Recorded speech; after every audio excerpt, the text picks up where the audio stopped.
जय गुरुदेव Dutta. Welcome to Om Datta channel. Thank you very much for watching this channel videos. जय गुरु दत्ता. जय गुरुदेव दत्ता. अवधूत चिंतन श्री गुरुदेव दत्ता स्वामी महाराज की जय. దత్త బంధువులందరికీ నమస్కారం అండి. మనము శ్రీ గురుదత్త ప్రభుల గురించి ఎవరికి తెలియని సమాచారంలో భాగంగా మరియు శ్రీ గురుదత్త ప్రభులు నాకు ఇచ్చిన ఆశీర్వాదంలో నాకు జరిగిన అనుభవాల్లో భాగంగా మనము డిస్కస్ చేసుకొని ఓం దత్త ఛానల్లో పోస్ట్ చేసుకుంటాం కదండి. అందులో భాగంగా ఈరోజు కూడా వీడియో అండి. జయ గురుదత్త. శ్రీ గురుదత్త. శ్రీ గురుదత్త ప్రభులు పూర్ణ పరబ్రహ్మ పూర్ణ పరమాత్మ నిరాకార తత్వము. శ్రీ గురుదత్త ప్రభులు జ్యోతి స్వరూపం మాత్రమే, పూర్ణ పరబ్రహ్మ పరమాత్మ.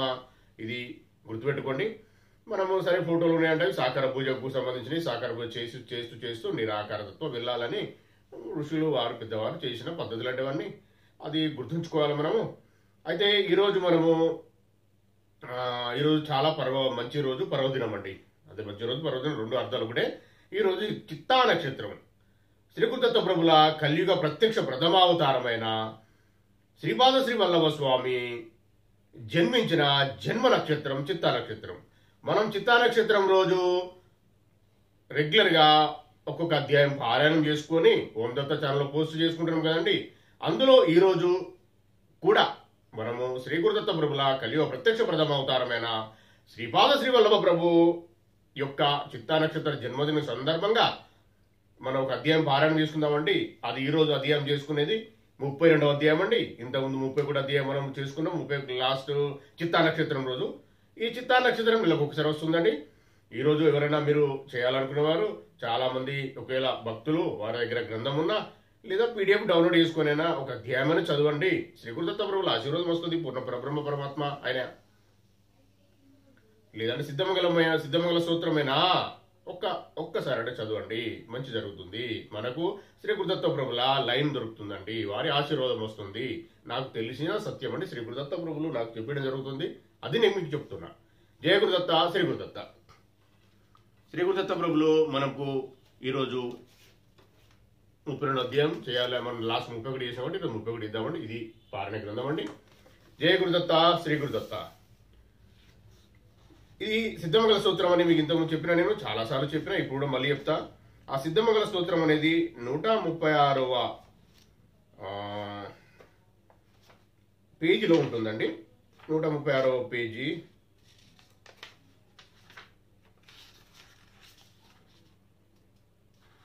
జయ గురుదత్త. ఒక్క నిమిషం అండి చూద్దామండి. 17వ అధ్యాయం తీస్తాను. జయ గురుదేవ దత్త. దత్త దిగంబర శ్రీపాద వల్లభ దత్త దిగంబర శ్రీపాద వల్లభ దత్త దిగంబర. అవధూత చింతన శ్రీ గురుదేవ దత్త స్వామి మహారాజ్ की జై. దత్త దిగంబర శ్రీపాద వల్లభ దత్త దిగంబర. 17వ అధ్యాయం అండి. చూడండి 17వ అధ్యాయం.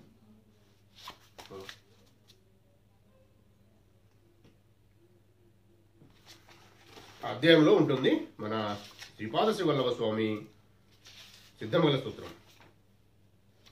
వారి మాతామహులు గారు దీన్ని పలకడం జరిగింది. శ్రీ గురుదత్త ప్రభులు దర్శనం అయిన తర్వాత మనకు ఇది 6వ అధ్యాయం వస్తుందండి.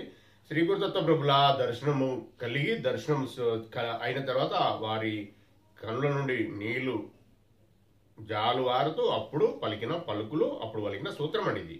కాబట్టి దీన్ని చాలా పవర్ఫుల్. ఇది మనం చదువుకొని మనం కూడా ధన్యులం కావచ్చు. జయ గురుదత్త. శ్రీ గురుదత్త. సిద్ధమంగళ సూత్రం. శ్రీమదనంత శ్రీ విభూషిత అప్పల లక్ష్మీ నరసింహరాజా జయ విజయీ భవ దిగ్విజయీ భవ. శ్రీమదకండ శ్రీ విజయీ భవ. శ్రీ విద్యాధరి రాధ సురేఖ శ్రీరాకీధర శ్రీపాద జయ విజయీ భవ దిగ్విజయీ భవ. శ్రీమదకండ శ్రీ విజయీ భవ. మాతా సుమతి వాత్సల్యామృత పరిపోషిత జయ శ్రీపాద జయ విజయీ భవ దిగ్విజయీ భవ. శ్రీమదకండ శ్రీ విజయీ భవ. సత్య ఋషీశ్వర దుహితానందన బాపనార్యనుత శ్రీచరణ జయ విజయీ భవ దిగ్విజయీ భవ. శ్రీమదకండ శ్రీ విజయీ భవ. సావితృకాటక చైన పుణ్యఫల భారద్వాజ ఋషిగోత్ర సంభవ జయ విజయీ భవ దిగ్విజయీ భవ శ్రీమదకండ శ్రీ విజయీ భవ दो चौपाती देव लक्ष्मी गण संख्या बोधित श्रीचरणा जय विजयी भव दिग्विजयी भव श्रीमदकंडा श्री विजयी भव पुण्य रूपिणी राजमा वसुध गर्भ पुण्य फल संजाता जय विजयी भव दिग्विजयी भव श्रीमदकंडा श्री विजयी भव सुमति नंदन नरहरि नंदन दत्त देव प्रभु श्रीपादा जय विजयी भव दिग्विजयी भव श्रीमदकंडा श्री विजयी भव पीठिकापुरा नित्य विहारा मधुमति दत्ता मंगल रूपा जय विजयी भव दिग्विजयी भव श्रीमदकंडा श्री विजयी भव ఫలశ్రుతి కూడా చదువుతున్నా వినండి. నాయనలారా, పరమ పవిత్రమైన ఈ సిద్ధమంగళ స్తోత్రంను పఠించిన అనగా అష్టమి వ్రతం చేసి సహస్ర సద్బ్రాహ్మణులకు భోజనం పెట్టిన ఫలం లభించును. మండల దీక్ష వహించి ఏకభుక్తం చేయుచు కాయ కష్టంతో ఆర్జించిన ద్రవ్యమును వినియోగించి సహస్ర సద్బ్రాహ్మణులకు భోజనం పెట్టిన ఫలం లభించును. ఈ స్తోత్రము యోగ్యులచే పఠించబడును. దీనిని పఠించుట వలన సిద్ధ పురుషుల దర్శన స్పర్శనములు లభించును. మనసున తలంచిన కోరికలు నెరవేరును. మనస వాచ కర్మాన దత్తారాధన చేయు భక్తులు ఈ స్తోత్రం పఠించినంతనే శ్రీపాదుల వారి కృపకు పాత్రులగుదురు. ఈ స్తోత్రం పఠించిన చోట సూక్ష్మ వాయుమండలం నందు సిద్ధులు అదృశ్య రూపంలో సంచరించుచుందురు. ఇది ఫలశ్రుతి అండి. శ్రీపాద శ్రీవల్లభుల వారు మనకు ఇచ్చిన ఆశీర్వాదం, వారికి చెప్పిన ఆజ్ఞ. జయ గురుదత్త, శ్రీ గురుదత్త. మనము ఈరోజు చిత్తా నక్షత్రం రోజు, లాస్ట్ చిత్తా నక్షత్రం రోజు 31 అధ్యాయం చేయడం జరిగిందండి పారాయణం. ఈరోజు 32వ అధ్యాయం కంటిన్యూగా చేద్దామండి. జయ గురుదత్త, శ్రీ గురుదత్త. దత్త దిగంబర శ్రీపాద వల్లభ దత్త దిగంబర శ్రీపాద వల్లభ దత్త దిగంబర అవధూత చింతన శ్రీ గురుదేవ దత్త స్వామి మహారాజ్ కి జై. జై గురుదేవా. అధ్యాయము 32. నవనాదుల వృత్తాంతము. శ్రీపాద శ్రీ వల్లభుల దివ్య శ్రీ చరణార విందంలా స్పర్శ గావించిన తదుపరి నేనిట్లు ప్రశ్నించి తిని, మహాప్రభు, నవనాదులని పేరు వహించిన సిద్ధ యోగులున్నారనియు వారందరూ శ్రీదత్త ప్రభుల అంశావతారములనియు వినియుంటిని. శ్రీచరణులు నా కోరికను మన్నించి వారి గురించి తెలియజేయవలసినది. నవనాథుల పేరు వినగానే శ్రీవల్లభుల కనుదోయలో అమృత వృష్టి ప్రవాహ రూపంగా బాహ్యముఖ సృష్టి మీద పడుచున్నదని గ్రహించి తిని, వారి దృష్టిలో నాకు గోమాత తన లేగదూడపై ప్రసరించు ప్రేమ చైతన్యము కనిపించసాగినది. వారు సంతుష్టాంతరంగుల ఇట్టనిరి, నాయనలారా, మచ్చేంద్రుడు, గోరక్షుడు, జాలంధరుడు, గహని, అడ్భంగుడు, చౌరంగుడు, భర్తరి, చెర్పట్టుడు, నాగనాథుడనేటి వారలు నవనాథులు. వీరి స్మరణ మాత్రమునే శుభ ఫలములు సిద్ధించును. దత్తప్రభుల కరుణ కటాక్షములు నవనాథులను స్మరించి వారిపైన తప్పక ఉండును. ఈ కలియుగము కొద్ది వర్షములకు ప్రారంభమగునందు శ్రీకృష్ణుడు ఉద్ధవాది మహాభక్తులతోనూ సమస్త యాదవులతోనూ పర్యవేక్షించబడి నవనాథులని నేడు పిలువబడు నరనారాయణులు స్మరించెను. వృషభ చక్రవర్తికి 9 కుమారులు కలరు. వారిలో నారాయణాంశ సంభూతులైన తుమ్మండరుగురు నవనారాయణులందరూ. వారు 1 కవి, 2 హరి, 3 అంతరిక్షుడు, 4 ప్రబుద్ధుడు, 5 పిప్పలాయనుడు, 6 అవిర్హోత్రుడు, 7 ధ్రువీలుడు, 8 చవసుడు, 9 కర్మజనుడు. వీరందరూ అవధూత స్థితిలో నుండి సిద్ధ పురుషులు. నా ఆజ్ఞ మేరకు కృష్ణావతారమున చేసిన వాగ్దానం మేరకు ధర్మ సంస్థాపన కార్యమును నిర్వహించుటకు నవనాథులుగా వారు ఈ భూమి మీద అవతరించిరి. కవి అనువాడు మత్స్యంద్రుడుగా జన్మించెను. వీనికి శిష్యుడుగా హరి అనువాడు గోరక్షుడు అనే పేరుతో జన్మించెను. అంతరిక్షుడు అనేవాడు జాలంధర నామధేయంతోనూ ఇతనికి శిష్యుడుగా ప్రబుద్ధుడు కానిపాయను పేరుతో జన్మించెను. విప్పలాయనుడు చెర్పడనాథుడు అను పేరుతో జన్మించెను. అవిర్హోత్రుడు నాగేశనాథుడు అను పేరుతో జన్మించెను. ధ్రువీలుడు భర్తరినాథుడు అనే పేరుతోనూ చవసుడు రేవరనాథుడు అనే పేరుతోనూ జన్మించిరి. కరభజనుడు గహనినాథుడని పేర జన్మించెను. సృష్టాది యందు ఒకానొక కారణమున బ్రహ్మదేవుని వీర్యము స్ఖలనముందుట జరిగెను. ఆ వీర్యం నుండి అనేక స్థలములను అనేక ఋషులు జన్మించెదరని వ్యాస మహర్షి భవిష్యత్ పురాణమున చెప్పియున్నాడు. ఉపరిచరుడను వసువు ఒకడుండెను. అతడు ఊర్వశిని చూచి మోహించెను. అతని వీర్యము ద్రవించి యమునా నదిలో పడెను. దానిని ఒక మీనము త్రాగెను. ఆ మత్స్యం నుండి మత్స్యేంద్రనాథుడనేవాడు జన్మించెను. శివుడు మన్మధుని తన లలాటాగ్నితో భస్మమునర్చగా ఆ భస్మమునందు సూక్ష్మ రూపమున మన్మధుడు యొక్క ఆత్మ ఉండెను. బృహద్రురను రాజు యజ్ఞము ఆచరించినప్పుడు ఆ యజ్ఞకుండం నందు నుండి జాలంధరనాథుడు ఉద్భవించెను. రేవా నది యందు అనగా నర్మదా నది యందు పడిన బ్రహ్మవీర్యం నుండి రేవర సిద్ధుడు జన్మించెను. కొంత బ్రహ్మవీర్యం ఒక నాగ సర్పం శిరమున పడినది. అది భక్ష్య పదార్థమని అది తినుట వలన గర్భవతి అయినది. జనమేజయుడు సర్పయాగం చేయుచుండెను. ఆస్తికుడను మహర్షి జన్మించబోవు ఈ మహాసర్పమున నాశనం కాకుండా తక్షకుని కుమార్తె అయిన పద్మిని అను ఆ నాగకన్య ఒక పెద్ద మర్రి చెట్టు తొర్రలో దాచెను. ఆ గర్భస్థ పిండమునందు అవిర్హోత్రుడను వాడు జన్మించవలసి ఉన్నది. ఆ గ్రుడ్డును ఆ మర్రి చెట్టు తొర్రలోనే ఉంచి తక్షకుని కుమార్తె స్వస్థానమునకు వెళ్ళినది. అందుండి వటసిద్ధ నాగనాథుడను పేర అవిర్హోత్రుడు అవతరించెను. మత్స్యేంద్రుడు దేశ సంచారం మొనరింపునప్పుడు సంతానహీనురాలైన ఒక స్త్రీకి కొంత భస్మమును మంత్రించి ఇచ్చెను.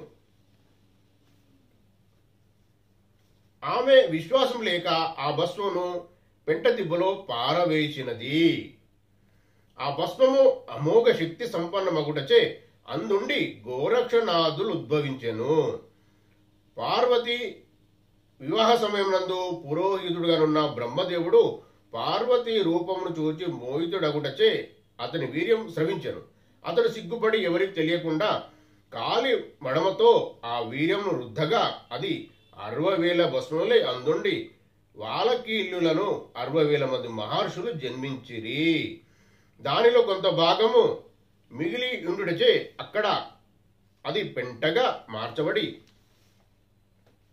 భగీరథి నదిలో పడుట తటస్థించెను. అది క్రమంగా నది తీరమునందలి రెల్లు దుబ్బులలో పడి చిక్కుకొని పోయినది.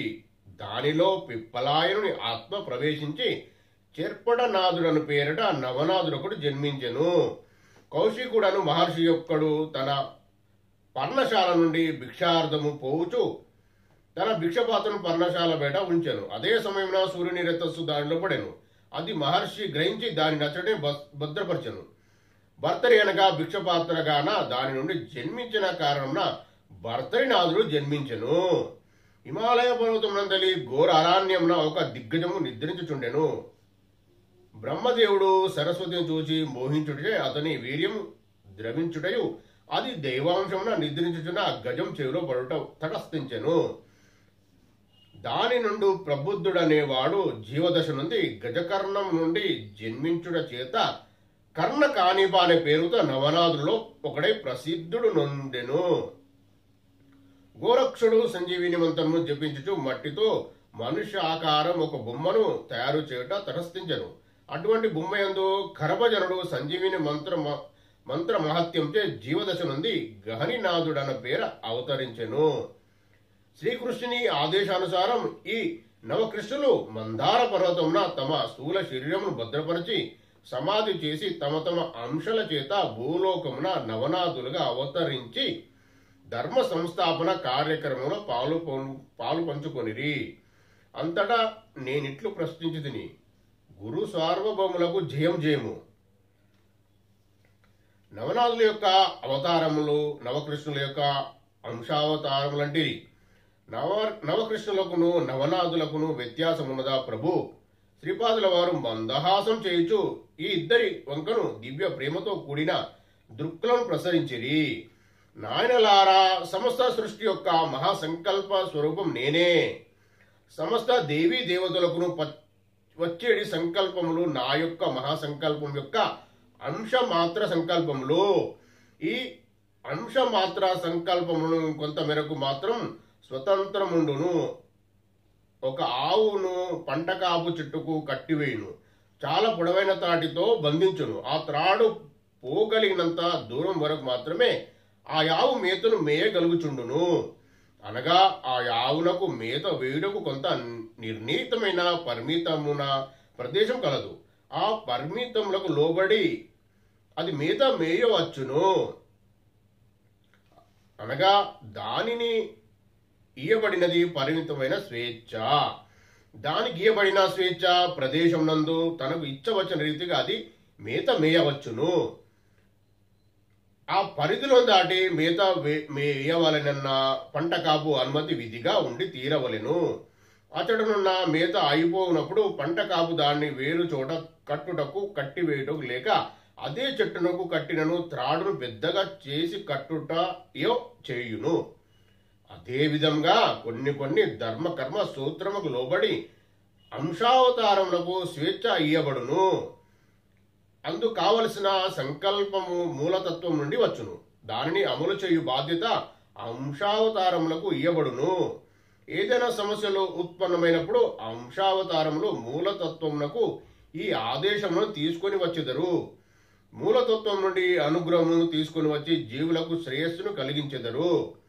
మానవులకుండునట్లు రాగద్వేషములు అహంకారాది దుర్గుణములు అంశావతారములకు లేకపోవటం వలన మూలతత్వం ఏ కార్యము చేయ సమృద్ధి అంశావతారములు కూడా అవే కార్యములను చేయగలుగుచుండును. అందువలన జీవులకు సంబంధించినంత వరకు అంశావతారముల వచ్చినను పూర్ణావతారంగా వచ్చినను వ్యత్యాసమేమీను ఉండదు. సాయిబాబా గురించి వివరణ. భవిష్యత్ కాలంలో సాయిబాబా అను పేరిట నా యొక్క సమర్థ సద్గురు రూపం రానున్నదని తెలిపి తిని దిశిలా నగరంన తన కార్యస్థానంగా చేసుకొని భక్త సంరక్షణ చేయు ఆ అవతారము నా తత్వమునకు అభిన్నంగానే నుండును. ఎంత మేరకు అనుగ్రహము ఇయ్యవలెనో ఎంతవరకు ఇయ్యబడకూడదు అన్నది నేను నిర్ణయించెదను. సాయిబాబా తన భక్తుల ఆవేదనలచే విచలితుడై మరింత ఎక్కువ అనుగ్రహమును నా నుంచి కోరిన ఎడల నేను తప్పక ఇచ్చేదను. సామాన్య మానవుల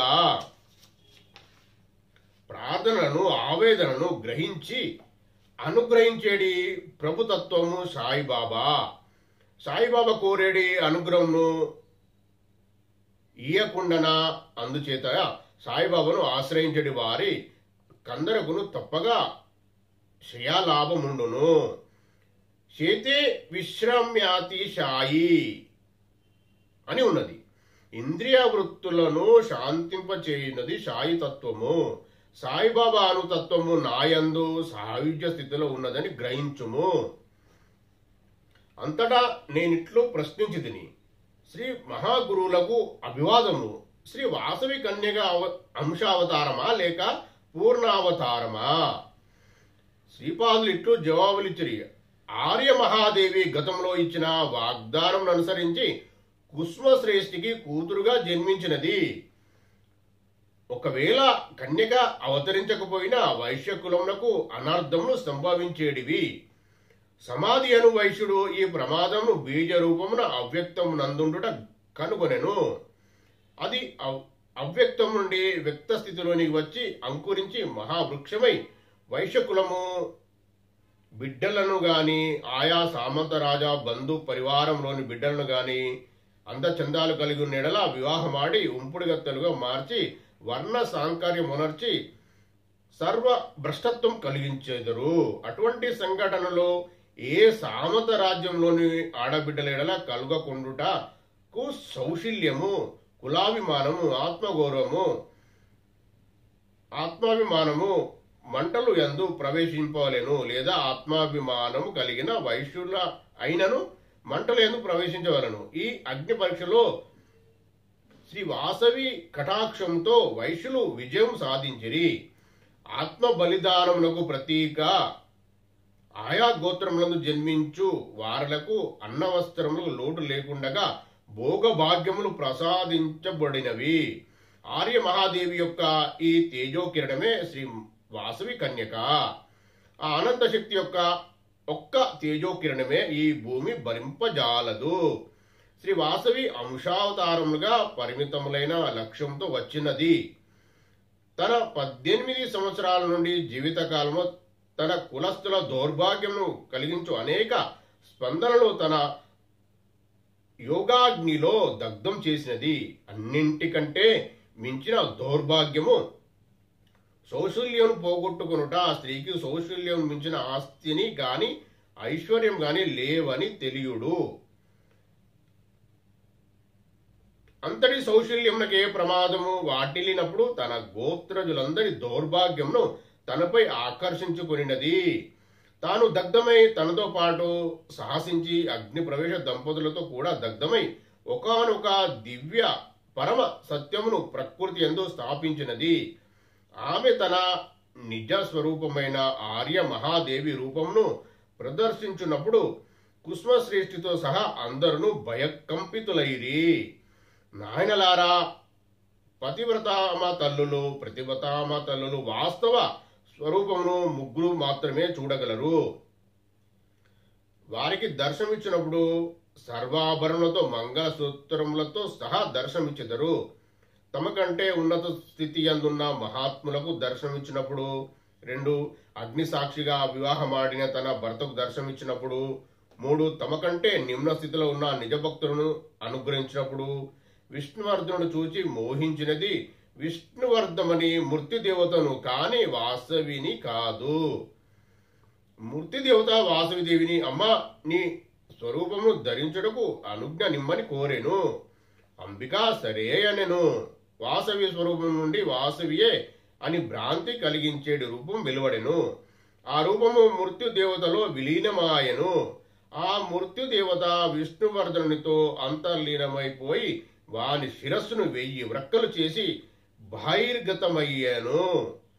ఇది ఆనాడు జరిగిన యథార్థ సంఘటనము. శ్రీపాద శ్రీవల్లభులకు జయము.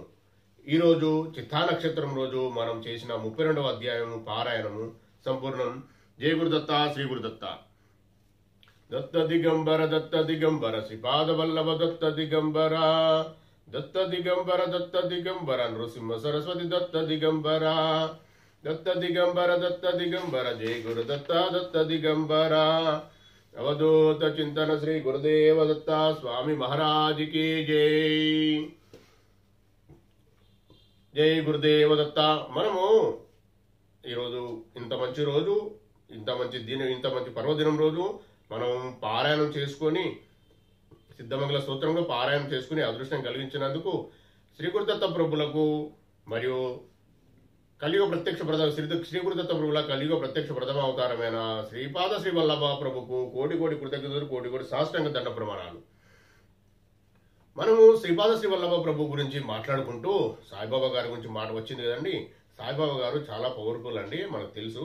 ఆయనే మన భక్తుల మీద ప్రేమ ఎంత చూపిస్తే అంత వారికి అనుగ్రహం వస్తుందని అందులో తెలపడం జరిగిందండి. మనము క్లియర్గా అందులో ఉన్న విషయాలు తెలుసుకోవాలండి. తెలుసుకోకుండా ఎవరో ఏమన్నా మాటలు పట్టించుకోవాల్సిన అవసరం లేదు. యథార్థనం. అయితే ఇంకొక విషయం ఏంటంటే, మనము సాకార పూజలో అంటే ఫోటోలు పెట్టుకొని ఇవన్నీ సాకార పూజ కిందకి వస్తాయి. సాకార పూజలో చేసేవారికి వీళ్ళు చెప్పేవారి మాటలు దాన్ని ఏమంటారంటే వేరే రకంగా అర్థమవుతాయి. సరే, దత్తార్పణం, దత్తప్రభుదయ, జయ గురుదేవదత్త. అయితే సాకార పూజ చేస్తూ నేను ఇంతకుముందు చెప్పిన వీడియోలో కూడా, అంటే ఇంతకుముందు మనము ఎపిసోడ్లో 85వ ఎపిసోడ్లో శ్రీ గురుదత్త ప్రభులు పూర్ణపర బ్రహ్మ పరమాత్మ గుర్తుపెట్టుకోండి. అంటే అది గుర్తుపెట్టుకోవాలంటే ఫోటో పెట్టుకొని మనం చూసుకొని మళ్ళీ అక్కడే కూర్చొని సాకార పూజ చేస్తూ రావాలి. దత్తార్పణం చేయకూడదు. సాకార పూజ చేస్తూ ఉన్న వారికే నిరాకారము పూజ కూడా అలవడుతుంది శ్రీ గురుదత్త ప్రభువుల ఆశీర్వాదంతో. అయితే దానికి మనం ఏం చేయాలంటే సద్గ్రంథ పారాయణం, సత్సాంగత్యం, సత్పురుషులతో సాంగత్యం, అంటే సత్పురుషులు గురువులు పెద్దవారు ఉంటారు వాళ్ళతోని కలిసి రావడం, ఆ క్షేత్ర దర్శనం, ఇవన్నీ చేస్తూ సాధన చేసుకుంటే, సాధన అంటే ధ్యానం, దత్తయోగ సాధన చేసుకుంటున్న వారికి మెల్లమెల్లంగా ఎప్పుడో ఆయన దయతోని మన పూర్వజన్మ సుకృతంతో ఎవరి జన్మ ఎలా ఉంటుందో, ఎవరి అదృష్టము, ఎవరి పూర్వజన్మ పుణ్యఫలం ఎంత ఉందో మనకు తెలియదు. కాబట్టి వారికి ఆ సాకార పూజలో కనెక్ట్ అవుతారు. వాళ్ళు కనెక్ట్ అయిన తర్వాత డైరెక్ట్ పరమాత్మతో కనెక్ట్ అవుతారు. ఇట్లా జయ గురుదేవదత్త. అప్పుడు వారికి అర్థమవుతాయి, వారికి ప్రశాంతత వస్తుంది, పరమాత్మ అంటే ఎవరో తెలుస్తుంది, ఆ ఏకత్వంలోకి వస్తారు. ఆ వచ్చేంత వరకు మనం చేస్తూనే ఉండాలి.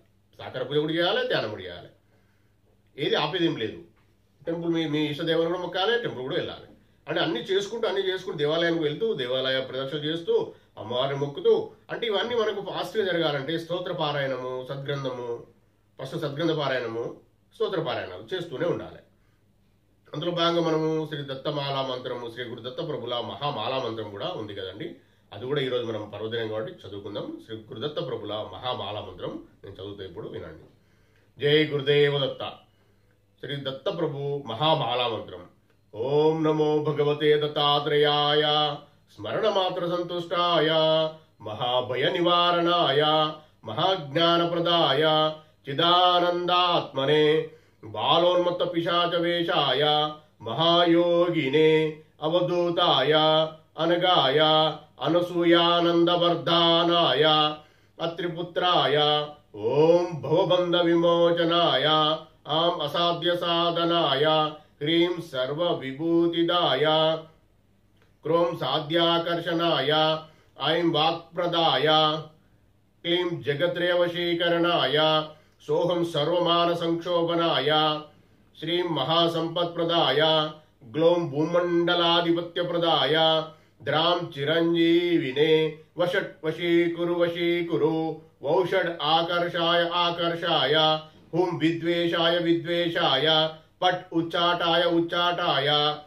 టహ స్తంభాయ కేం మారాయ నమః సంపన్నాయ స్వాహ పోషాయ పరమంత్ర పరతంత్రాని చింది గ్రహ నివారాయ వ్యాధిన్ వినాశాయ దుఃఖం హర దారిద్ర్యం విద్రావాయ దేహం పోషాయ చిత్తం తోషాయ సర్వమంత్ర స్వరూపాయ సర్వయంత్ర స్వరూపాయ సర్వతంత్ర స్వరూపాయ సర్వపల్లవ స్వరూపాయ ఓం నమో మహాసిద్ధాయ స్వాహ. జయ గురుదేవ దత్త. దత్తార్పణం. జయ గురుదేవ దత్త. మనము ఈరోజు పర్వదినం కాబట్టి సిద్ధమంగళ స్తోత్రం, దత్త మహామాల మంత్రం స్తోత్రం చేసుకుంటూ మనము ఈ సాధన, ధ్యాన సాధన కూడా దత్తయోగ సాధనలో భాగంగా ధ్యానం కూడా చేసుకునే అలవర్చుకున్న వారికి రాను సాకార పూజ తగ్గి నిరాకరతత్వం వెళ్తామండి. అయితే నీకేం చెప్పినా నేను దత్త మహామాల మంత్రం, సిద్ధమంగళ స్తోత్రం అంటే రెగ్యులర్ చేసుకోవాలి. దత్త మహామాల మంత్రం కొత్త వారు మళ్ళీ ఎవరు వినలేరేమో అని మళ్ళీ చెప్తున్నా. అది రోజు 11 సార్లు అండి. రోజు అవసరమంటే నేను మళ్ళీ రోజు డిస్క్రిప్షన్లో పెడతా. రోజు 11 సార్లు చేస్తూ 21 డేస్లో అయిపోతుంది. ఆ తర్వాత రోజు ఒకసారి చేసుకోవాలి. సిద్ధమంగళ స్తోత్రం అంటారా మీ ఇష్టం, ఎన్నిసార్లు చేసుకోవచ్చు. ఒక్కొక్కరు రోజు 100 సార్లు 1000 సార్లు చేసే వాళ్ళు ఉన్నారు. దత్తప్రభుదయతో మీరు కూడా అలా చేసి శ్రీ గురుదత్త ప్రభుల ఆశీర్వాదం పాత్రలు కండి. మరియు శ్రీచక్రం కూడా తీసుకొచ్చుకొని ఇంట్లో పెట్టుకోండి. అమ్మను ప్రాధేయపడండి, శ్రీ గురుదత్త ప్రాధేయపడండి. లలితమ్మ శ్రీ గురుదత్త ప్రభులు వేరు కాదు, ఒకరే. పరమాత్మ అన్నప్పుడు ఒకరే ఉంటారు. అది తీసుకొచ్చుకుంటే మీకు కాస్మిక్ ఎనర్జీ రిసీవ్ చేసుకునే మీకు రిసీవర్ లాగా ఉపయోగపడుతుందండి. కాబట్టి తీసుకొచ్చుకొని లలితా సహస్రనామ స్తోత్రం కూడా పారాయణం చేసే ప్రయత్నం చేయండి, నేర్చుకోండి. తప్పులు జరిగిన అమ్మ క్షమిస్తుంది, నేర్చుకొని చెయ్యండి. ఇవన్నీ చేస్తూ ఉంటే ఏంటంటే మన అన్ని ఇది పాపకర్మ అనుకుందామండి, ఈ పుణ్యకర్మ. ఇంతకు కూడా చెప్పిన నేను ఆ స్తోత్ర పారాయణం సద్గ్రహంతో నీతి తగ్గుతూ ఉంటుందండి. అప్పుడు మనము చేసే ఇంకా ధ్యానం చేస్తూ ఉంటాం, అప్పుడు పుణ్యం మూవ్ అవుతూ ఉంటుంది. అంటే దీనికి ఈక్వల్ అది తగ్గిందంటే ఇది మూవ్ అవుతాడు, పైకి వస్తూ ఉంటుంది. ఇంత ఉంటుందండి, ఏం పెద్ద విషయం ఏం కాదు. ఒకటే ఏంటంటే నేర్చుకోండి, చదువుకోవాలి. అంటే స్తోత్రాలు పారాయణం సాకార పూజ చేసుకుంటే దీన్ని తగ్గించుకునే పాపాలు తగ్గించుకొని పాపకర్మలు తగ్గించుకోవాలి. పాపకర్మలు ఇప్పుడేం కాదండి, ఎన్నో జన్మలతో ఉంటాయి అవి. సంచిత కర్మ, ప్రారంభ కర్మ, ఆగామి కర్మ, 3 రకాలు ఉంటాయి. అవి ఇంత హై లెవెల్ ఉంటాయి అవి. అంటే ఇంత ఇంత ఇంత ఇంత హైట్లో ఉంటాయి. ఇక్కడ పుణ్యకర్మ ఉంటుంది. అంటే అందరికీ సమానం ఉండదు తార్పణం. అయితే మీరు ఈ సద్గ్రంథ పారాయణం, సత్సాంగత్యం, స్తోత్రాలు చదువుతా ఉంటే కొద్దిగా తగ్గుతూ ఉంటుంది. అట్లా అన్నదానం చేస్తూ ఇతరులకు సేవ చేస్తూ ఇతరులకు మనము పుణ్యం గడిస్తూ ఉంటే తగ్గుతూ ఉంటుంది. అప్పుడు పుణ్యం అయిపోయింది, తగ్గుతూ ఉంటుంది. తగ్గే గురిగా ప్రయత్నం చేయాలి. ఈక్వల్ అయిపోయి తగ్గిందంటే అప్పుడు మీరు మళ్ళీ సేమ్ సాధన చేస్తూ స్తోత్రాలు చదువుతూ అన్నదానం కానీ ఇతరులకు బీదలకు దానం చేస్తూ అవన్నీ చేస్తూ ఉంటే అప్పుడు ఆటోమేటిక్గా పెరుగుతూ ఉంటుంది. ఇక అలా అలా ఎంత ఏ లెవెల్కి వెళ్తారు అనేది శ్రీ గురు దత్త ప్రభువులకు తెలిసి మీకు తెలిసి ఉంటుంది. అది ఎవరికి తెలియదు. అది ఎవరు దాన్ని నిర్వచించలేరు, ఎవరు గుర్తు కూడా పట్టలేరు. మళ్ళీ ఎవరో మీ గురువు ఉంటే మీ సద్గురుగురు ఆయనే శ్రీ గురు దత్త ప్రభువులకు పరమ గురువు మనకు ఆయన చూసుకుంటాడు, ఆయనే చేపిస్తాడు. ఆయన మీద భారం వేసి మనం ముందు నడవాలి. భారము వేయాలి, సమర్పణము కూడా చేయాలి, పూర్తిగా సమర్పించేయాలి. నన్ను, నా భార్య, నా కొడుకు, నా బిడ్డను, నా వంశాన్ని యుగ కల్పాంతాల వరకు కూడా తండ్రి చూసుకో నువ్వే. శ్రీ గురు దత్త శ్రీ పూర్ణపరబ్రహ్మ పరమాత్మ దత్తరువు నన్ను, నా భార్య, నా కొడుకు, నా బిడ్డను, వంశాన్ని యుగ కల్పకల్పాంతాల వరకు కూడా మీరే చూసుకుని తండ్రి, నాకేం తెలియదు, నాకేం అర్థమైతలేదు, తార్పణం తండ్రి అని చెప్పేయాలి. భార్య అయితే నా భర్త, నా కొడుకు, బిడ్డను చూసుకుంటాండ్రి, నా వంశాన్ని చూసుకుంటాండ్రి అని అప్పేపాలి. ఇలా నా చేయబడి నడిపిస్తాండ్రి, నాకు అర్థమైతలేదు తండ్రి అని చెప్పి ఇంత ప్రాధేయపడుతూ ప్రార్థన, రిక్వెస్ట్ ఏమి చేసినా మనకు జరిగేది జరుగుతుందండి. మనము సమర్పణ భావం లేకపోతే ఏం చేస్తే కష్టమండి. ఇప్పుడు లాస్ట్ మొన్న ఒక వీడియోలో మనం చెప్పినాం, కొందరు పాపకర్మలు ప్రోగు చేసుకొని ఇప్పుడు వచ్చి అంటే వారి ఇంట్లో పుట్టి మానసిక వికలాంగులో పుట్టి వాళ్ళు చేసుకుంటారని చెప్పినా కదండి. వారికి ఎన్నటికీ ముక్తి అనేది దత్తార్పణ దత్తప్రదయ. వాళ్ళు మానసిక వికలాంగులైన వాళ్ళు ఏం చేస్తారండి? వారి పరిస్థితి ఏంది మరి?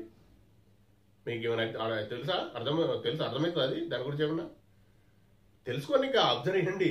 సమాజంలో చుట్టుపక్కల నేను చెప్పే విషయాలు కరెక్టా కదా చూడండి. అయితే అది ఏమవుతుందంటే ఎవరైతే ఇంట్లో వాళ్ళ కొడుకో ఎవరు ఉంటారు కదా, వాళ్ళ నాన్న ఎవరు ఉంటారు కదా, వాళ్ళ కొడుకు కాదు వాళ్ళ నాన్న, అంటే అంతకుముందు కొడుకు, ఆయనే ఇదే పని చేయాలి. సద్గ్రంథ పారాయణం, సత్సాంగత్యం, ధ్యానం చేస్తూ ఆయనే పుణ్యం గడిస్తూ ఉంటే ఈయనకు పొందుతారని అంటుంది. ఎందుకంటే ఆయన చేసిన దాంట్లో, ఆయన చేసిన కర్మ ద్వారా వచ్చిన ఆస్తి ఈయన అనుభవిస్తాడు కదా. కాబట్టి దత్తార్పణం చేయకూడదు. ఇవి జరుగుతూ ఉంటాయి అట. నాకు కూడా పూర్తిగా తెలియదు, దత్తయ్యకు తెలుసు. దత్తయ్య చెప్పిన విషయం చెప్పిస్తున్నా.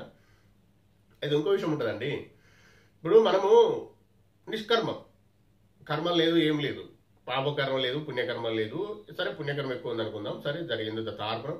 మనకు ఎవరికి దాన్ని ఏమంటారంటే కర్మలు చేసుకోలేదు, ఎవరికి రుణపడలేదు, ఎవరు మనల్ని పరిచయం చేయాల్సిన అవసరం కూడా లేదు. దత్తార్పణం జయగురు దత్త. అయినా వారు చేస్తారండి. ఇప్పుడు అదే జరుగుతుంది. సంధికాలం ఇది. కలియుగానికి సత్యయుగానికి మధ్యలో జరిగే సంధికాలం ఇది. శ్రీవల్లభ ప్రభుల సాఫ్ట్వేర్ ఆయన నియమాలు జరుగుతున్నాయి కాబట్టి ఆయన పాతికలు మనం పట్టుకున్నాం. మనలకు కూడా ఎవరైనా పరిచయం చేస్తే పరిస్థితి ఏంది? ఏం జరుగుతుంది అనుకుంటారు? మామూలుగా ఉండదు అలా పరిస్థితి. దత్తార్పణం. ఎందుకంటే ఆయన ఉన్నాడు కదండి, పక్కకి ఉన్నాడు. ఇప్పుడు ఆయన ఎక్కడో విషయంలో ఎక్కడో ఉండడం మనకి ఎన్నో తెలియదు. కానీ ఇప్పుడు ఆయన కలియుగంలో ప్రత్యక్షంగా ప్రథమంగా అవతరించాడు, ఉన్నాడు, అన్ని చూసుకుంటాండి ఇప్పుడు అన్నప్పుడు ఎంత పెద్దగా జరుగుతుంది. అయితే జరుగుతుంది అన్న విషయం మనకు తెలియాల్సిన అవసరం లేదు. వాళ్ళు ఎవరైతే మన వెనకాల మాట్లాడుకుంటారో దత్తార్పణం అది చెయ్యకూడదు. ఎవరి గురించి కూడా చేయకూడదండి. మన గురించి అని కాదు. ఒక ఆత్మ బంధువులం మనం. ఆత్మ అంటే మనందరికీ వారిలో ఉన్న ఆత్మ, నాలో ఉన్న ఆత్మ, నీలో ఉన్న ఆత్మ అంత పరమాత్ముడే. అక్కడికి వెళ్ళి విడిపడే ఆత్మలే మనం, ఆయన బిడ్డలమే. మరి బాధ పెడితే ఎట్లా?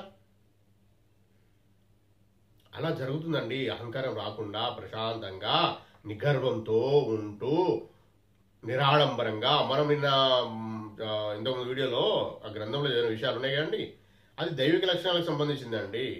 నిరాడంబరత్వం, నిర్భయత్వం ఇవన్నీ అలవడితే మనం ఇవన్నీ ఇవన్నీ చేస్తూ ఉంటే జాగ్రత్తగా ప్రేమగా ఇతరులు మన మీద ప్రేమగా ఉండాలండి. దత్తార్పణం వారి దయ. వాళ్ళు ఇరిటేట్ చేసేవాళ్ళు ఉంటారు, రక్షణ చేసేవాళ్ళు ఉంటారు, ఏం చేయలేం. అంటే ఏం చేయలేమని చెప్పి వారిని ఏదో వాళ్ళు ముఖ్యమని చెప్పుతలేము.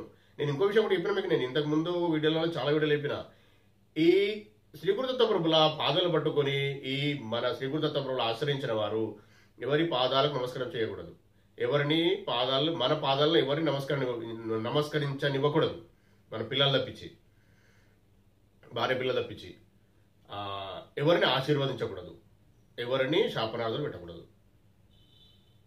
ఒకవేళ అవి మీరు చేస్తే దానికి బాధ్యులు మీరే అండి, నాకైతే ఎలాంటి సంబంధం లేదు. దత్తార్పణం నేను దత్తప్రభు చెప్పిన విషయం మీకు చెప్తున్నా అంతే. నేను క్రియేట్ చేసింది ఏం కాదు, నేను సృష్టించుకునే కాదు, నేను దాన్ని ఏమంటారు తయారు చేసిన విషయాలు ఏం కాదు. ఎందుకంటే ప్రాబ్లమ్స్ అవుతాయి. మీరు ఎవరికి చెడు కావాలో చెడు అవుతుంది, వాళ్ళకి మంచి కావాలో మంచి అవుతుంది, వాళ్ళ కర్మ మీ మీదకి వస్తుంది. కాబట్టి జాగ్రత్తగా ఉండి చేసుకోవాలి, పెంచుకోవాలి, బాగా పెంచుకోవాలి. ఓకే దత్తప్రభు దయ వలన మీరు అదృష్టవంతులు, మీరు పేనజనం సుఖం బాగుంది అనుకుంటే మీ ఆత్మస్థైర్యం, ఆత్మ ఫుల్ అయి ఉన్నది, ఓవర్ఫ్లో అవుతుందని ఆటోమేటిక్గా మీరు అర్థం అయిపోతుంది. కానీ సాధన పెంచాలి. మళ్ళీ మీరు ఎవరికి మనసు కొట్టుకుంటుంది. ఆత్మబంధువులు అందరూ మనోళ్ళే 750 కోట్ల మంది ఉన్నారండి ప్రపంచంలో. ఏ ఆత్మ బాధపడ్డా మనకు సంతోషం లేదట. ఇక్కడ అర్థమైందా? బాధ కలుగుతుంది. కానీ ఆ బాధ కలిగినప్పుడు దత్తయ్య చెప్పండి, దత్తప్రభు తండ్రి అని చెప్పి మీరేమన్నా అడ్వైజ్ చేయాలా, ఏమైనా చెప్పాలని చెప్పుకోవచ్చు. అంతేగాని మనం సొంతంగా ఏం చేయకూడదు. ఆయన తలుసుకోకుండా మనం ఏం చేయకూడదు. దత్త పరమాత్మ తండ్రి, చూడు తండ్రి, దత్త శ్రీపాద తండ్రి, కరుణించు తండ్రి అని చెప్పుకుంటూ వెళ్ళాలి. ఇలా చేసుకుంటూ మీరు ముందుకు నడవండి. శ్రీ గురు దత్తప్రభుల ఆశీర్వాదము మీపైన ఎలా వస్తుందో, వారి యొక్క శక్తి, శ్రీపాద శ్రీవల్లభ ప్రభుల యొక్క నియమాలు ఎలా మనము పాటిస్తే ఏం జరుగుతుందో మీకు దాని ఏమంటారంటే స్వాభావికంగా సునాయాసంగా అర్థమవుతా ఉంటాయి. చేసి అదృష్టవంతులు ఉన్నారండి, చాలా మంది చేస్తుండ్రు. ఎవరికి ఏం చేయాలన్నా తండ్రి చేయాలి. అంశావతారం ఇప్పుడు చెప్పారు కదండి, ఇప్పుడు వచ్చిన పారాయణలు ఏముంది, ఏ అంశావతారాలు వచ్చినా వారికి స్వార్థము అలాంటి ఏమి ఉండేవి. కాబట్టి వారు కూడా నాలాగానే ప్రవర్తిస్తారు. వాళ్ళకి ఇంకా ఎక్కువ పవర్ కావాలంటే నా దగ్గరికి అడిగి తీసుకుంటారు. వాళ్ళు కూడా పనులు చేసి మళ్ళీ ఆశీర్వదిస్తారు. కాబట్టి ముక్కోటి దేవతలు కూడా మనవారే. ముక్కోటి దేవతల స్వరూపము శ్రీ గురుదత్త ప్రభులు. ఇప్పుడు అర్థమైంది కదండి అందులో ఉన్నది. అందుకే ఏ దేవతలు కానీ ఒక మనిషిని ఏమనద్దని చెప్పిన నేను. ఇంకా దేవుళ్ళు అంటే ఎట్లుంటుందండి? ఎట్టి పరిస్థితుల్లో దైవ దూషణ చేయకూడదు. గుర్తుపెట్టుకోండి, ఏ దైవాన్ని కూడా దూషించకూడదు. అర్థం కాకపోతే దత్తార్పణను పక్కకు వచ్చేసేయండి. దైవ దూషణ వినడం కూడా మంచిది కాదు. వద్దు, మనకు అవసరం లేదు. దత్తయ్య చూసుకుందండి అని పక్కగా చేయాలి. ఇమీడియట్లీ చెవులను మూసుకొని పక్కకి చేయాలి. అంతేగాని అందులో పాలు పంచుకోవద్దు, డిస్కస్ చేయొద్దు, వినద్దు, అనద్దు. మనుషుల్ని అనద్దు అని చెప్పినప్పుడు ఒక మన ఆత్మబంధువులే ఏమనద్దు అన్నప్పుడు దైవాలను అంటే ఎట్లుంటుందండి ఇంకా. కాబట్టి దైవ దూషణ ఎలాంటి వారైనా, మీరు సాధన చేయకున్నా, మీరు సద్గంధాలు చేయకున్నా, మీరు సత్సాంగత్యంలో లేకున్నా, ఈ పద్ధతిలో లేకున్నా కానీ మీరు మాత్రం ఎవరైనా మరి కానివ్వండి, వాళ్ళు ఎంత దాన్ని ఏమంటారంటే మనం వద్దు, తక్కువ మాట్లాడే అవసరం లేదు. ఎలాంటి వారైనా ఎట్టి పరిస్థితుల నాస్తికులైనా దైవ దూషణ చేయకూడదు. అది బాగా పెద్ద కర్మ, పెద్ద పాపము క్రియేట్ అవుతుందండి. దాన్ని భరించడం చాలా కష్టం. ఒకటే ఎగ్జాంపుల్ చిన్న మొన్న ఆల్రెడీ ఒక వీడియోలో చెప్పిన నేను, గర్వం వచ్చి అహంకారం వచ్చి బాగా డబ్బులున్న అహంకారం వస్తుందండి. బాగా అంటే ఎంత డబ్బున్నా ఏమున్నా ఏం తింటారండి, ఏం చేస్తారండి, తినేది ఎంత తింటారు? ప్రశాంతంగా బతికి దైవనామ స్మరణ చేసుకోవడం అనేది అలవర్చుకోవాలి ఫస్ట్. అది పక్కకు పెట్టి నువ్వు దాన్ని ఏమంటారంటే క్షణికమైన సుఖాలు, క్షణికమైన దాని గురించి ఎంత చేస్తావు. నువ్వు ఏం చేస్తారండి? ఆడి కారు కొనుక్కోండి, మీరు ఎంత పెద్ద ఏమన్నా చేసుకోండి, 500 ఎకరాలు ఇల్లు కట్టుకొని ఎంతసేపు ఉంటుంది అది అయిపోతుంది. ఇంకోటి కావాలని అడగదా? ఆత్మ అడుగుతుందా, మనసు అడుగుతుందా, నువ్వే అడుగుతావా? నాకు తెలియదు ఆ విషయం. తార్పణం, ఎందుకంటే వాళ్ళ గురించి ఎక్కువ అట్లాంటి వాళ్ళ గురించి మాట్లాడలేను. వారు ఏమన్నారట, ఆ పెద్ద సిటీ అది ఒక దేశంతో సమానం, అంత పెద్ద ఎకనామికల్ స్ట్రాంగ్ ఉన్నది, ఇక్కడ ఆనందం ఉన్నది, సంతోషాలు ఉన్నాయి, అన్నీ ఉన్నాయి, తిండి ఉన్నది, డబ్బు ఉన్నది, ఎవ్రీథింగ్ ఈజ్ అవైలబుల్, ఇక్కడ అవైలబిలిటీ ఉంది అని వారు మాట్లాడుతూ ఇక్కడ సృష్టికర్తకు సంబంధమే, సృష్టికర్తతో ఇక్కడ అవసరమే లేదు అన్నారట. తారపరం జయ గురుదేవత అయిపోయింది, భస్మం అయిపోయింది మొత్తం. ఒకట్లా భస్మం అయితే అది కాదండి, మరీ అంతా చేయకూడదు. ఇప్పుడు సృష్టికర్త అని నా మొక్కవయ్య బాబు ఎంతో మంచి జరుగుతుందని చెప్పే వాళ్ళని పక్క పెట్టి మీరు తక్కువ గట్ల అలా మాట్లాడచ్చా అండి? ఎంత డబ్బు ఉంటే మాత్రం మరి ఆపుకున్నారా? ఆపుకోగలిగినరా? ఆ ఆస్తిని నిలుపుకోగలిగినరా? లేదు కదా. ఇట్లాంటి పనులు దైవ దృష్టిని అస్సలు చేయకూడదండి. ఎంత గొప్పలు కానివ్వండి, ఎంత ఎంత గొప్పలు కానివ్వండి, అక్కడ కూడా జరిగిన సిటీలో ఆ ఊర్లో బాగా పెద్దోళ్ళే గొప్పలు అందరూ. మరి ఆపుకోగలిగిన వాళ్ళు భస్మం అవుతా ఉంటే కాలిపోతా ఉంటే ఆపుకోగలగలే కదా. అట్లా కాదు కదండి. మరి ఎందుకు మనం మాట్లాడడం చెప్పండి. మనకు తెలియకపోతే తథార్పణ చెప్పకుండా అయిపోతుంది. వాళ్ళ దేవుడు ఇష్టదేవం ఎవరుంటారో వాళ్ళని తెలుసుకొని చెప్పకుండా సైలెన్స్ కూడా నాకు తెలియదంటే అయిపోతుంది. మరి ఇదంతా ఎట్లా వస్తాయండి అంటే డబ్బు బాగా ఉంటే అండి, అధికారం ఉంటే, చుట్టుపక్కల అన్ని పొగడేటోళ్ళు ఉంటే, ఎంత దాన్ని ఏమంటారంటే చెడుకే అండి. ఇక మనము వర్డ్స్ వాడద్దని పడతలేను నేను. అది మంచి కాదు. అట్లా వాడినట్టు అయిపోయింది కదా. అదే ఎగ్జాంపుల్, చిన్నదేం కాదు, బాగా పెద్ద ఎగ్జాంపుల్ అది. ప్రపంచము ఏం చేయగలుగుతారు? ప్రపంచంలో ఉన్న వాళ్ళు పెద్ద పెద్ద మేము అదే అంటారు కదా, ఏమని ఏం చేయలేరండి. దేవుడి ముందు అందరూ నథింగ్, జీరో. అది గుర్తుపెట్టుకోవాలి. అది కాని పని, మనం అనుకున్నంత కాదు. తెలియకపోతే తెలుసుకోవాలి. నేను ఏమంటున్నాను, చాలా వీడియోలలో చాలాసార్లు చెప్పిన, అరే ఏదైనా విషయం తెలియకపోతే తెలుసుకోండి. తెలుసుకున్న విషయాన్ని మనం తెలుసుకోగలిగితే స్వీకరిస్తాం. మనము ఆ గ్రంథాన్ని చదివితే మన థాట్ పవర్, మనం ఆలోచిస్తూ ఉంటే మనకు అది రిసీవ్ అవుతూ ఉంటుంది వాడు.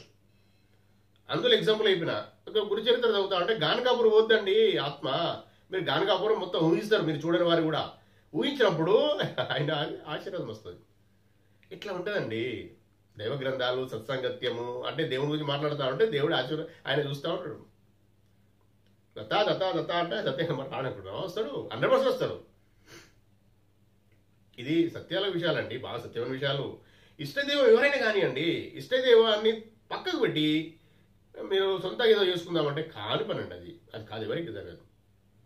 ఇష్టదైవమును స్మరించకుండా ఏది చేయకూడదు. ఆ ఇష్టదైవంలో పక్కకు పరమాత్మని ఆడియండి. అప్పుడు జరిగే అద్భుతాలు చూడండి. ఎవరు ఇచ్చారండి మీకు? మీరు క్రియేట్ చేశారా అని కాదు కదా. ఆయన ఇచ్చిన ఆశీర్వాదం, ఆయన ఇచ్చిన భిక్షే కదా. మరి ఎందుకు మనకు చేసుకొని ప్రశాంతి పాలవుతారండి? ఒకటే అండి, కష్టాలు పడుతుంటే ఎవరైనా అంటే కష్టాలు పడిన వాళ్ళు ఏం కించపరచకూడదు. మనకు అవసరం లేదు. తారకుండా మాకు తెలియదు అనేది రావాలి. అది నువ్వు అట్లా అన్నావంటే అది ఇటొస్తుంది, రిటర్న్ వస్తుంది, వచ్చేస్తుంది, అలా మీకు వెళ్ళిపోతుంది.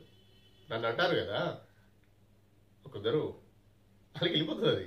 అది వెళ్ళిపోయి మనకు కనపడది, వాళ్ళు అనుభవిస్తారు. అలా జరుగుతాయండి. జాగ్రత్తగా ఉండండి. మొక్కినా, మీరు దేవుని మొక్కినా మొక్కకున్నా దూషణ మాత్రం చేయకండి. తార్పణం. ఈరోజు మనకు చిత్తా నక్షత్రం రోజు శ్రీ గురుదత్త ప్రభులు మంచి జ్ఞానం ఇచ్చి మంచి వీడియోను చేసుకునే అదృష్టం కలిగించినందుకు శ్రీ పూర్ణ పరబ్రహ్మ పరమాత్మ అయిన శ్రీ గురుదత్త ప్రభులకు కోటి కోటి సాష్టాంగ దండపురములు, కోటి కోటి కృతజ్ఞతలండి. శ్రీపాద శ్రీవల్లభ ప్రభు కూడా కోటి కోటి కృతజ్ఞత, కోటి కోటి సాష్టాంగ దండపురం. ఎంత శ్రీపాద శ్రీవల్లభ ప్రభు దత్తప్రభు అవతారాన్ని అయినంత మాత్రాన మనము దత్తప్రభుని మొక్కి శ్రీపాద స్వామిని విస్మరించాలని ఏం లేదు, మన ఇష్టం. ముక్కుడు దేవతలు మొక్కని చెప్తున్నారు కదా. ఆయన మనం శ్రీపాద స్వామి, దత్తప్రభు, విశ్వేశ్వర స్వామి అక్కడ కూడా మారే అందరూ మొక్కచ్చు. జయ గురుదేవత. కాకపోతే ఏంటంటే మనము రాను చేసుకుంటూ పోతా అంటే కొద్దిగా తగ్గుతూ ఉంటాయి. సాకారం నుంచి వెళ్ళి నిరాకార తత్వంకు వెళ్ళిపోతాము. ఆయన ఆశీర్వాదంతో మనం సమర్పణ భావనతో ఉండి తండ్రి నా జ్ఞానమి అన్నప్పుడు వెళ్తూ ఉంటాం. అది గుర్తుపెట్టుకోండి. జయ గురుదత్త. కృతజ్ఞత తండ్రి. దత్త దిగంబర శ్రీపాద వల్లభ దత్త దిగంబర, దత్త దిగంబర నృసింహ సరస్వతి దత్త దిగంబర, దత్త దిగంబర జయ గురు దత్త దిగంబర. జయ గురుదేవ దత్త. మీరు ప్రశాంతంగా వీక్షించి దీన్ని మీరు ఆచరణలో పెట్టుకునే ప్రయత్నం చేయండి. శ్రీ గురుదత్త ప్రభు ఆశీర్వాదం పాత్రులండి. ఇది నా రిక్వెస్ట్ అండి. తర్వాత మీ ఇష్టం. దత్తార్పణం. జయ గురుదేవ దత్త. మీకు కూడా కృతజ్ఞతలు. దత్తార్పణం. జయ గురుదేవ దత్త. ఈ వీడియో కనుక మీకు నచ్చినట్లయితే లైక్ చేయండి, సబ్స్క్రైబ్ చేయండి, షేర్ చేయండి, దత్తబంధువులందరికీ చేరేలా చూడండి. దత్తార్పణం.